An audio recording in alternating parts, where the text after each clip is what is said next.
আজ আমি করব জল দিয়ে জলের বোতল। তো গ্যাসটা জেলে একটা বাটি বসিয়ে সেই ছোট্ট বোতলের 1 বোতল জল ঢেলে দিতে হবে বাটিতে। তারপর কিছুক্ষণ ফুটিয়ে নিয়ে দিয়ে দিতে হবে 2 চামচ চিনি। এবার চামচ দিয়ে কিছুক্ষণ নাড়াচাড়া করে নিয়ে চিনিটাকে ভালো করে গলিয়ে নিতে হবে। তারপর দিয়ে দিতে হবে 1 চামচ আগার আগার পাউডার। লো ফ্লেমে দিয়ে আগার আগার পাউডারটা দিয়ে দিতে হবে। আগার আগার পাউডারটা দিয়ে কিছুক্ষণ ফুটতে দিতে হবে। এইদিকে জলটা ফুটুক, চলো ততক্ষণ আমরা বোতলটা রেডি করি। নিয়ে নিয়েছি সেই ছোট্ট জলের বোতলটা। এবার বোতলটা এইভাবে 2 ভাগ করে কেটে নিতে হবে।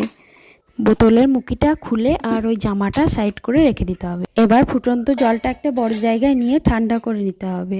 এবার বোতল কাটাটা একটা ডিশের ওপর রেখে জলটা ঢেলে দিতে হবে। এবার রেখে দিতে হবে জেলিটা সেট করার জন্য। জলটা ঢেলে নেওয়ার পর এই মুখিটা আর জামাটা রেখে দিতে হবে। এই যে আমাদের জলের বোতল রেডি। ভিডিওটা ভালো লেগে থাকলে লাইক, কমেন্ট, শেয়ার করতে